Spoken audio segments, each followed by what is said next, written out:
National treasure. 68% of the UK believe the institution is good for the country. Oh, it's fantastic! When there is a royal event and people flock just to catch a glimpse, there's a little bit of magic in that, isn't there? In an era that increasingly values merit over birth, has the concept of a royal family grown outdated? Trooping the colour, the Queen's official birthday celebration and the greatest parade of each year in Britain. Or do an adoring public at home? It's this stalwart symbol of what it means to be British. And away. Remain loyal. There were at least 1 million people on the streets to see the Queen. I suppose the main benefit of the royal family is that it provides stability in a changing world. As royal commentators dispel the myth of the monarchy, They ended up with the king doing the conga round the staterooms of Buckingham Palace. experts will break down key archive from crucial moments in royal history. It was a fairy tale created by the Grimm brothers. So prepare to discover what actually happens when blue blood runs red. What have you been doing in here all day? This is The Royals Revealed.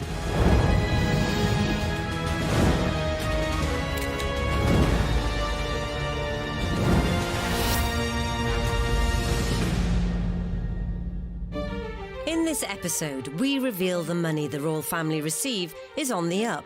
At the time, an MP famously described it as a golden ratchet. The money would always go up, but never down. The royals carry out 3,500 engagements a year. It seems like people are getting a good bang for their buck. But in an uncertain financial climate, This is a huge amount of money draining away from the public purse. with all the private planes, trains, and pimped-up automobiles, Well, the Queen is the most travelled monarch in all history. Princess Elizabeth and Prince Philip board a plane for the 30,000-mile tour around the world. not to mention the pomp. The royals are like celebrities. When they wear a certain brand of something and we like it, we all want to wear that too, or have a bit of that too, that royal sparkle. Palaces, How did she get those particular properties which are allegedly privately owned? She got them because Queen Victoria and Prince Albert went to Parliament cap in hand. Parliament increased the amount of money they gave to the Queen. What she did was use that extra money to buy Sandringham and Balmoral, which therefore ought to belong to the state. and pageantry that comes with the territory.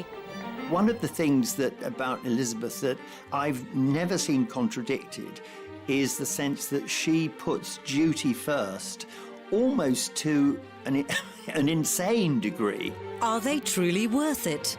It's a bad deal in terms of value for money, and the taxpayer getting ripped off. Today, Forbes estimate the wealth of the royal family to be £70 billion. Whilst that might be almost incomprehensible to most people, when the average family lives on just over £30,000 a year, it's not just about the money to us commoners, it's about the age-old principles.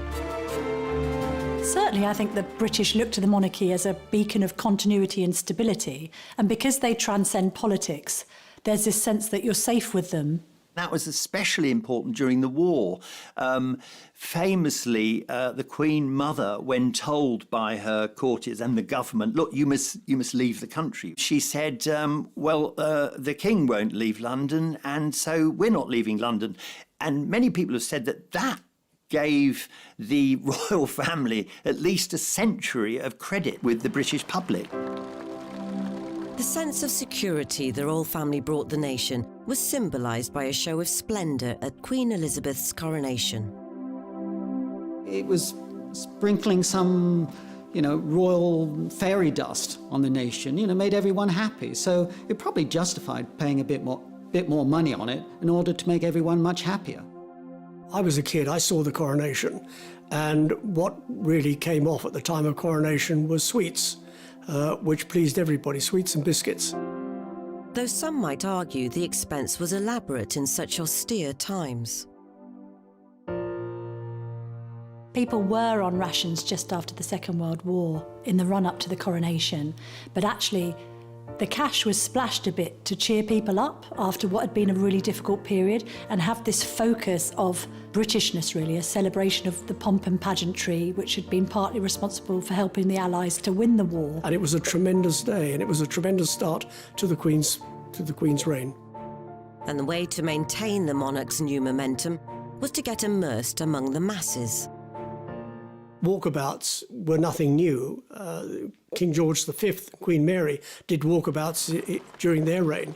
But for the Queen, it was a novel idea. It was something new. It was something that it brought her closer to the people. It brought the people closer to her.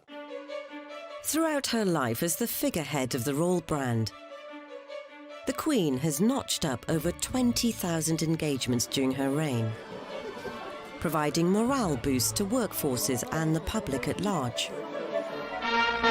On a visit to Scotland, Queen Elizabeth and Prince Philip visit the ancient kingdom of Fife, coal-rich for over 7 centuries. And to the delight of Scot miners, descend Roth's Pit, newest of the Fife collieries. It's the first time the Queen has ever gone down into a mine. A novel and entertaining experience for all concerned. Elizabeth's white coveralls remained almost spotless, testimony to the modernity of the Roth's mine. She knows that there may be occasions when people see her for one time in their life and talk about it for years afterwards, so she wants to make that memorable. She has made it her mission to be so and has encouraged other members of the royal family to be as transparent and obvious as she has been, so that people feel that they're getting their money's worth and that they're getting to see the royals in action. She is that one constant figure. And I think when you see someone embedded in the culture, you actually get used to them, that they're a trust figure, they're part of the furniture.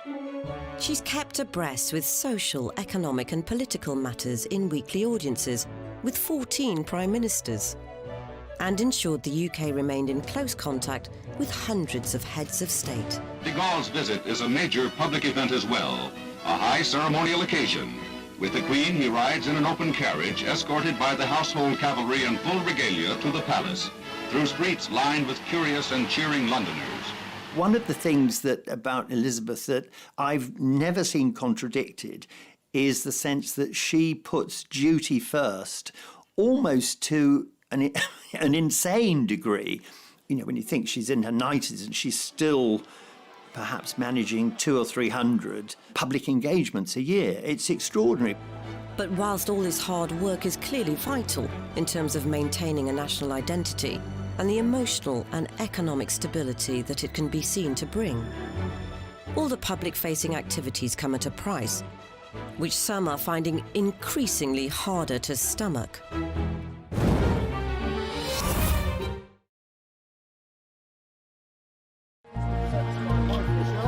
The question of whether the royals are worth it is certainly nothing new, and so throughout her lengthy reign, the Queen has ensured her family are always seen to do their bit for society.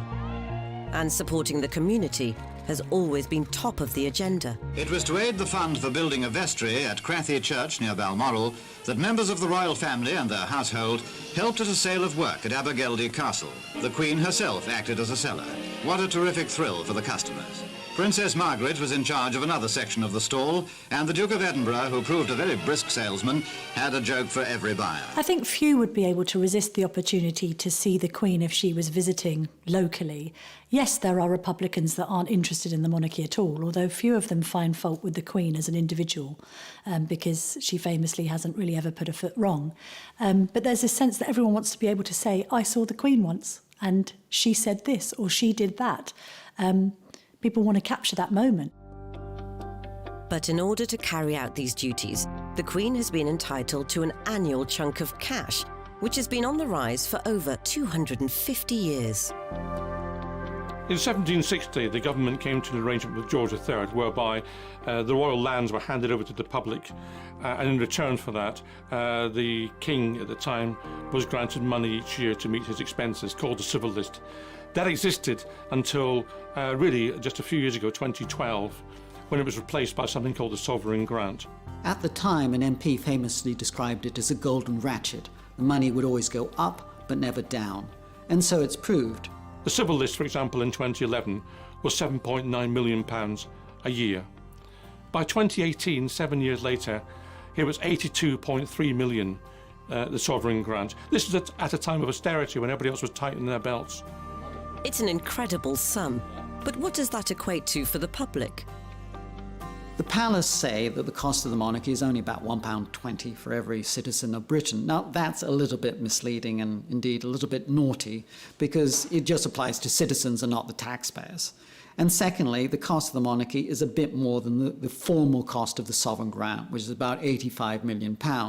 When you include all the hidden costs, and particularly security, which could add up another £100 million, the real cost is more like £300 million. So as we present our quickly passed on flowers, flap our Union Jacks, and burst out all the other paraphernalia, there's lots of costs churning away in the background, which the sovereign grant covers. It includes not only salaries for around about 300 people, private secretaries, craftspeople, groomsmen in the Royal Mews to run hospitality. There are garden parties, there are receptions. There are a whole host of things. There are getting the Queen around about the country to do her job. So it's money well spent. However, there's another sizable expense on the balance sheet. So originally the sovereign grant was in the region of £40 million a year. It's more than doubled because they've included the cost of refurbishing Buckingham Palace, which the royal household allowed to fall into rack and ruin over the last 60 years. That will continue to go up. It's likely to hit £100 million over the next few years.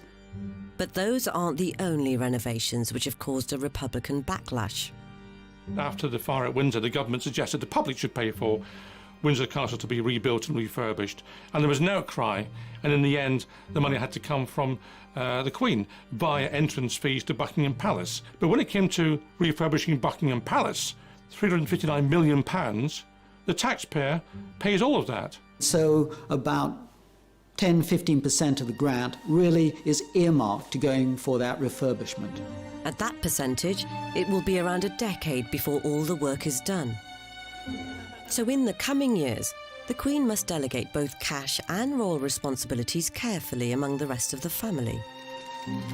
I'm not sure whether the public has a complete appreciation for the fact that the royals carry out 3,500 engagements a year, answer 1,000 letters, have dozens of audiences with leading figures from around the world. It seems like people are getting a good bang for their buck. Technically, the hardest working royal is Prince Charles, because when the engagements are all clocked up at the end of the year, he pretty much always appears to have carried out the most. The man is a workaholic. He believes in what he's doing. He works incredibly hard. But is Charles's coverage of the country as widespread as the quantity suggests? The public, for example, has mapped all the visits that Prince Charles did in 1 year, and they're all very much focused or clustered around London, around Highgrove in Gloucestershire, and around Balmoral in Scotland. So he doesn't go very far to do these things. It's very much about making sure that he remains in the limelight and that they project some sense of purpose. Charles could be criticised for doing too much. You know, he has been criticised for having too many fingers and too many pies. So the real issue is not just the quantity of engagements, but the quality of the work.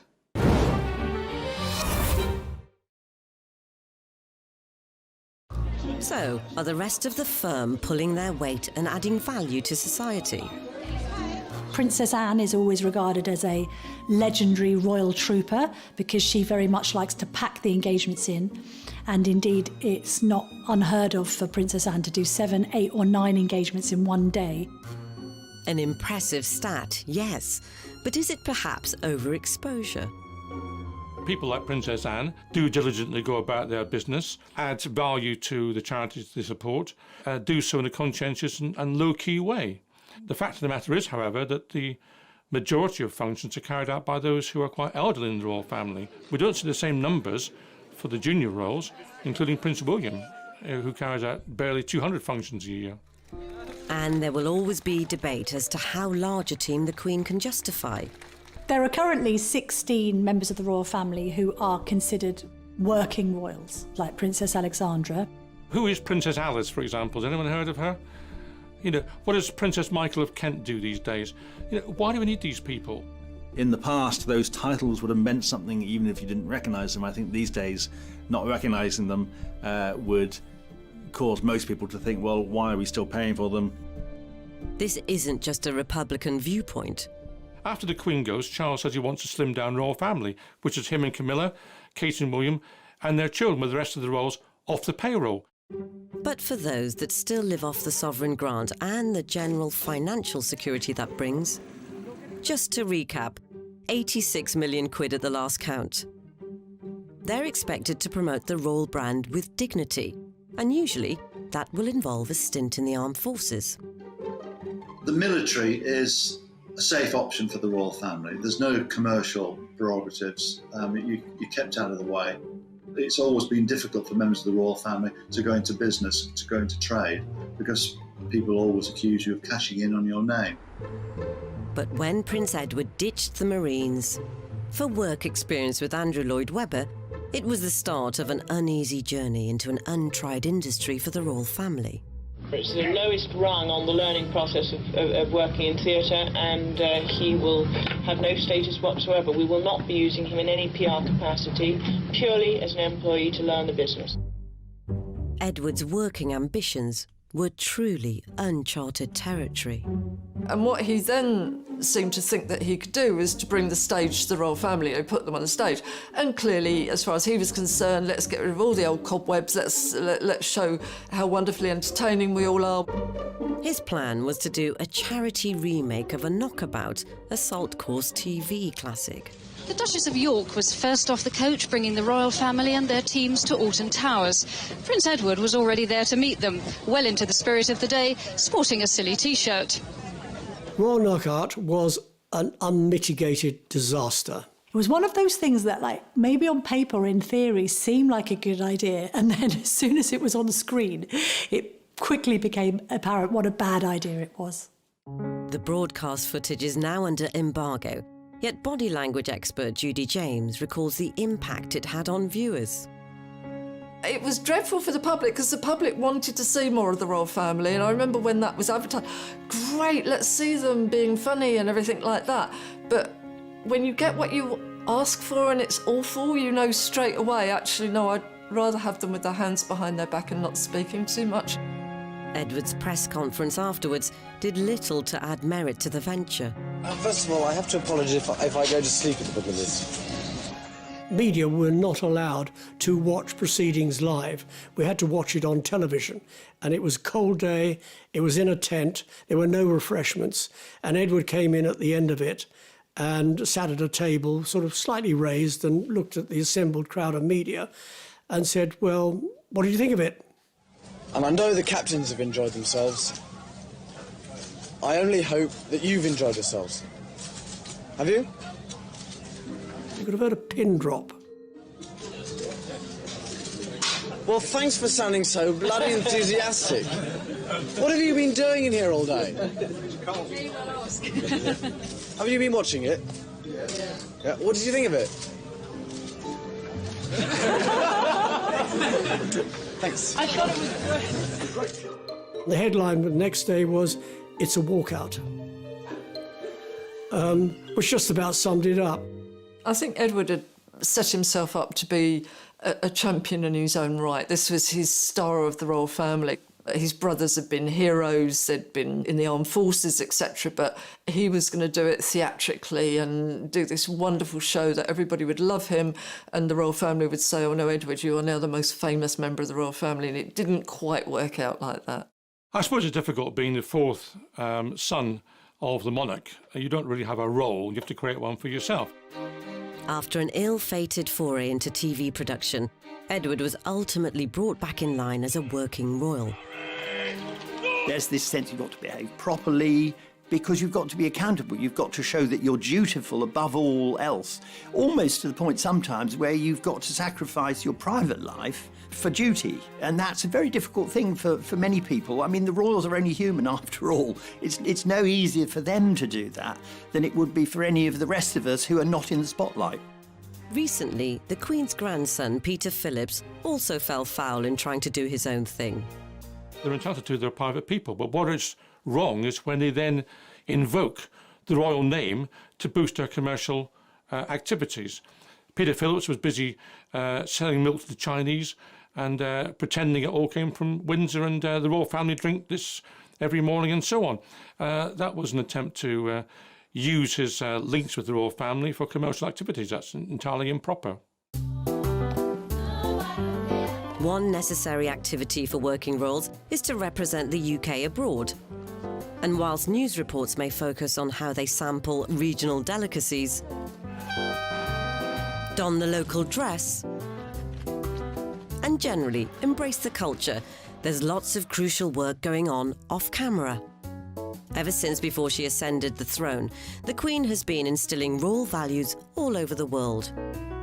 Well, the Queen is the most travelled monarch in all history, and because she is the head of the Commonwealth as well as head of state in the UK, she needs to travel to Commonwealth countries to make sure that those countries appreciate the fact that they're seeing their Queen in the flesh. The royal family are our secret weapon in selling the UK abroad. Various governments abroad in foreign countries are more likely to take note of the United Kingdom if there's a member of the royal family on their doorstep rather than some dishevelled politician. They can see politicians anytime. They can't see the royal family at any time. It's absolutely right, of course, that the Queen and members of the royal family travel abroad to represent this country. However, some members of the royal family believe that, first of all, they do not have to use commercial airlines, but they must travel by private jet at vast cost to the taxpayer. People perhaps think that this is excessive. I would say the counter-argument to that is you can't expect the Queen necessarily to go on EasyJet. At its peak, the annual travel spend was a whopping 18 million. These days, it's nearer to 3 or 4. But besides flights, how do they spend so much? They always take large teams with them, including hairdressers, including dressers and valets, and of course their whole press team. So this rapidly becomes a very expensive venture compared, for example, to an ambassador or politician who would cost a fraction of that because they simply wouldn't get away with taking that kind of team with them. And let's not even get started on the outfits. I mean, the royals don't do capsule wardrobes.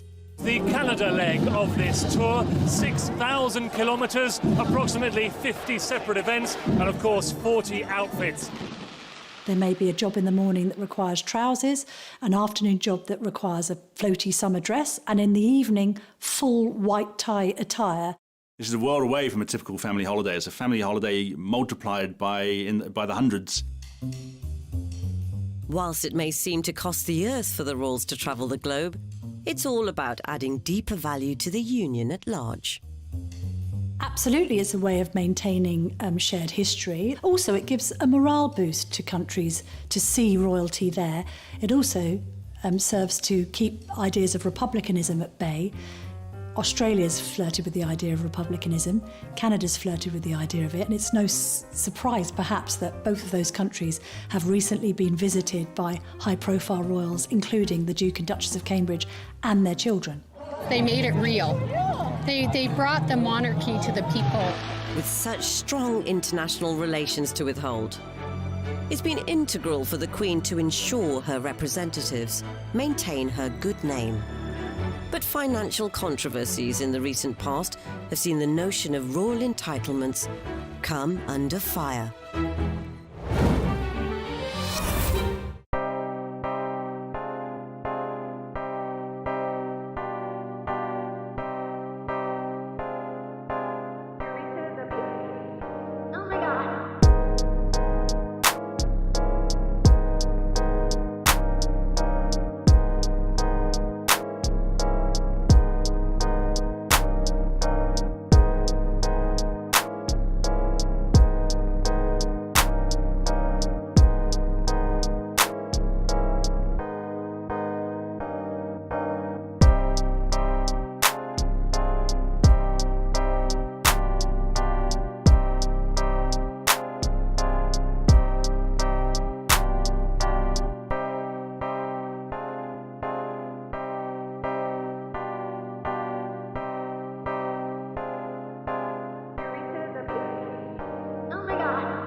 In examining the costs around the royal family, global travel expenses invariably enter the debate. The prince doesn't pay for his trips to exotic places, but then he couldn't afford to. He hasn't been well off by royal standards, but today it gets better. He'll have a full £20,000 a year from the Queen's civil list for a start. And one man who became central to that was Prince Andrew. The Duke of York was nicknamed Air Miles Andy for his propensity to rack up private jet travel on jobs that some people suggested might not have been particularly useful to Britain. I asked a parliamentary question after one particularly excessive year of travel by Prince Andrew as to what particular trade deals he had managed to put together in his role as trade envoy. The government couldn't name one. Meanwhile, the expenses could be quantified. Some of these trips were quite extraordinary in the cost. £100,000 or more for a flight to or trip to the United States, $30,000 for a visit to Japan. In the last year that he was in this official role, it was more than £600,000 in the year spent on travel costs alone. I once went to Mexico for an interview that I did with him to mark his 50th birthday. There was a huge entourage, and to be fair, there's a massive kidnapping risk in Mexico City, but you've never seen a motorcade like it. And I did get the impression that Prince Andrew quite enjoyed the notion of being centre of attention and almost seeming presidential. Most famously, he demanded that his valet bring with him a 6-foot ironing board. So you got the ludicrous situation of some royal lackey having to carry it out of the plane into the waiting Land Rover or whatever. Even back in drizzly old Blighty, the jet setting continued. He's become known as Air Miles Andy. This private jet is taking the Duke of York to Newcastle. Bad weather had grounded the royal helicopter. It was a reminder of repeated accusations of extravagance. Did you have to go by private jet to Newcastle? Yeah, because there was no other way of getting there and back, bearing in mind from what I was doing before and what I was doing afterwards. Well, there was this sense as well that Prince Andrew kept on taking helicopters to go short distances and private jets when surely a commuter train, God forbid, would have sufficed. This idea of him being quite grandiose and dismissing the notion of taking scheduled flights because he was very important as the Queen's son sort of cast a cloud over everything that he was doing. Eyebrows were also raised in the manner of which he conducted his leisure time. There was one occasion when he went to Northern Ireland to Portrush when he played a golf match, and because it took a bit longer than expected, he was an hours late to be guest of honour at an event where he should have been attending in his royal capacity. And I know for a fact that some of his aides had to take him aside and say, seriously, you cannot take the golf clubs on these trips. It's completely the wrong look. You're there to do an official job on behalf of the Queen, not enjoy 18 holes at St Andrews. Ultimately, with mounting criticism, Andrew retired from his roving role in 2011. A reported £57 million bank balance makes him the third richest royal. But the cost to his reputation, after a much-published acquaintance with one business associate, may well be harder to quantify. So understandably, Andrew has been told to step back from royal duties, to have essentially zero public presence because of the continuing allegations that hang over his head in relation to his relationship with Epstein. Even though Andrew denies any wrongdoing, he wouldn't be the only team member in the top tier to be relegated to the reserves in the last year, as Prince Harry faced his own financial backlash when he and Meghan set about renovating Frogmore Cottage. The bill seemed quite hefty for the size of property that it was, 2.4 million.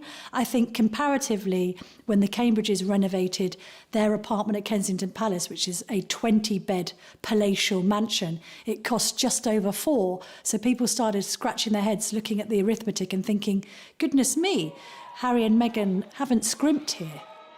Then, of course, they then abandoned their roles that they had taken on and decided not to use the cottage full-time, but still expected the taxpayer to fund it. What most people don't like about the royal family is when they want it both ways. This happened with the departure of Prince Harry and Meghan. Initially, what Harry wanted was to have a hybrid royal, to be half in, half out, i.e. to receive some money from the sovereign grant, at the same time to be able to earn a living independently. Now, the two things really don't go together. I think that most people in this country, your ordinary hard-working families up and down the UK, would think that having £30 million in the bank makes you financially independent. So the whole thing was a farce. As the Duke and Duchess did away with their HRH titles, which they'd only had for barely 18 months, they ended a temporary residence in the Commonwealth country of Canada and moved to LA, where they're currently hauled up in a palatial Beverly Hills pad, market value roughly £18 million. So what of Harry and Meghan's earning potential stateside? They'll be able to command 6-7-figure fees for making keynote speeches, for being directors of various companies, for writing their own books if they wish. So I wouldn't worry about Meghan and Harry making a few bob. In fact, they've just signed a multi-year deal with streaming channel Netflix for reportedly £112 million. But even these eye-watering sums is small change compared to the biggest royal earners, as the Queen and Prince Charles control most of the family fortune. The Duchy of Lancaster is the Queen's ancestral estate. It's really a portfolio of land, mainly in Lancashire and Yorkshire. But the thing is, in recent years, the profits from that land have really gone up enormously. In 1760, when most of the Crown lands were handed over to the government in return for the civil list being created for George III, the Duchy of Lancaster was somehow overlooked. It was only worth £16 a year in those days. Now it's worth £533 million a year and produces an income stream for the Queen for her private use. Yet only 2 royal properties are personally owned by the Queen. First, the sprawling £115 million Scottish getaway, Balmoral. The Queen famously spends about 2 months of the year up in Balmoral, and other members of the family like to go to their country estates. So it's a very difficult thing to keep a balancing act between, on the one hand, connecting with the mass of the population, which is their role, and at the same time having a degree of privacy, which keeps them sane. Second, Sandringham, a relative steal at around £50 million. How did she get those particular properties, which are allegedly privately owned? She got them because Queen Victoria and Prince Albert, back in the 19th century, went to Parliament, cap in hand, said they hadn't enough money to make ends meet to meet their official expenses. Parliament increased the amount of money they gave to the Queen. She didn't need it at all. What she did was use that extra money to buy Sandringham and Balmoral, which therefore ought to belong to the state. The Queen's personal fortune is an estimated £350 million, which may even be exceeded by Prince Charles's own bulging piggy bank, thanks to his estate, the Duchy of Cornwall. The land that it owns is larger than many of Britain's largest cities combined, although it's spread across more than 20 counties across southern England, and it earns in excess of £20 million a year for Prince Charles, and there's no rule that says we have to allow Prince Charles to take that money. It is something which we have permitted over the last 200 years. The management of these trust funds has constantly raised questions as to how the Queen and Prince Charles invest their money. In my time in Parliament, I asked a number of parliamentary questions about the operation of the Duchy of Lancaster, the Duchy of Cornwall and other such matters. It's very difficult to probe these matters because the duchies, particularly the Duchy of Cornwall actually, are quite secretive and have no wish to expose what they are doing. Sometimes, of course, the truth comes out. Never more so than with the Paradise Papers scandal in 2017. So the Paradise Papers were a large collection of documents leaked to the press, which revealed the tax arrangements and investments, particularly investments in tax havens, of lots of well-known and important people, including Prince Charles and the Queen. Financial documents from a law firm in Bermuda reveal the Queen's advisors decided to invest some of her wealth offshore. Some feel Her Majesty may owe her subjects an apology. It came as a surprise to learn that she had £10 million of her duchy money invested in the Cayman Islands and in Bermuda. Now, the problem with that is that everyone presumed that all her investments were in the UK and in blue-chip companies. It looked as though she was, operating like a city fund manager. One of the Queen's investments had been in a chain accused of irresponsible lending. They feed on the poor. That is where they make their money. And the Queen is supposed to look after the people. Now, I don't assume for 1 minute that the Queen has done this herself, but it will be somebody who's in her pay, one of her echelons, that will have done this, and it just makes me wonder who we employ to look after our Queen. The Paradise Papers were a very interesting revelation. Places like the Cayman Islands were benefiting rather than the UK. Well, the royal family's answer to that was that there was no benefit from investing in these places. If that were the case, then one wonders why they didn't simply put the money in the nearest bank of Coates and sit back and relax and get the interest. Questions, too, abounded over Prince Charles's conduct. The leaked documents claim the Prince's estate, the Duchy of Cornwall, bought shares in an offshore company.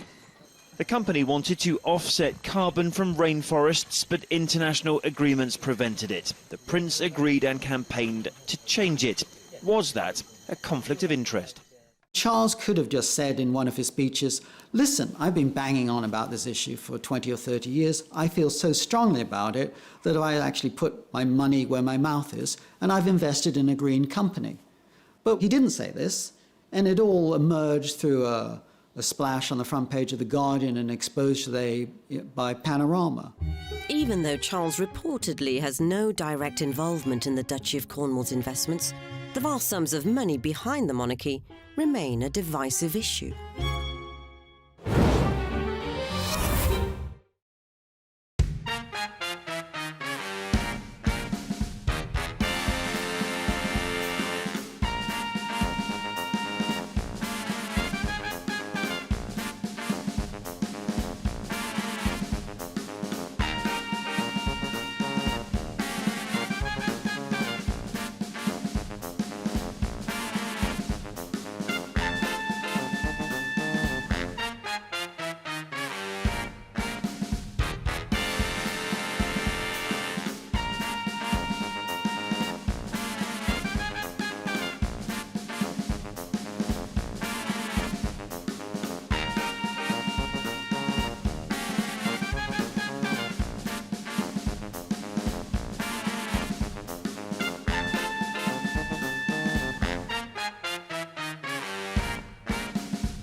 Queen Elizabeth II has reigned for over 65 years, with each significant milestone marked with increasing pomp and circumstance. Even the Silver Jubilee in 1977 was a show of wealth beyond comprehension.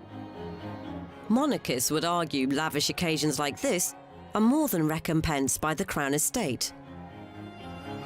The Crown Estate is valued at around £14 billion, making a profit of around £340 million a year, which goes to the government. It's yet another collection of land and property, including the Queen's preferred schmoozing hub, Windsor Castle. The welcoming head of state was Queen Elizabeth II, as she, President Reagan, Mrs. Reagan, and Prince Philip looked on from the reviewing platform. The Grenadier Guards helped establish once again that no one is better at pomp and ceremony than the British. But there's also other more surprising portfolio particulars, such as Ascot Racecourse and the entirety of Regent Street. And it's not just inland income being generated. The Crown Estate owns all of the seabed, or most of the seabed around the UK, out to as far as 12 nautical miles. So that's an enormous amount of undersea real estate. The wind power has become the money spinner, quite literally, for the Crown Estate. Well, it's interesting that both Prince Philip and Prince Charles have decried wind turbines and said how dreadful they are. You know, all those wind turbines are just churning out cash. But is this contribution to the Treasury rightfully the royal family's to make? There's a popular misconception about the Crown Estate. Because of the word crown, most people think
question. It's like, how could you do that? Which shows the power of the royal family entrenched in the British psyche at the moment.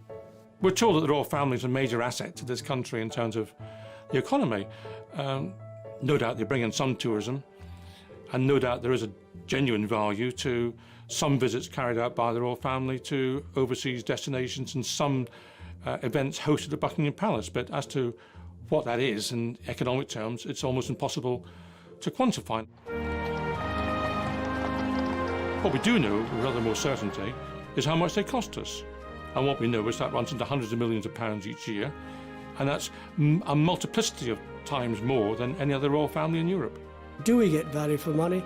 Yes, I believe we do. And I think when people sit down and analyse what they get in return, they will think, yeah, we do pretty well.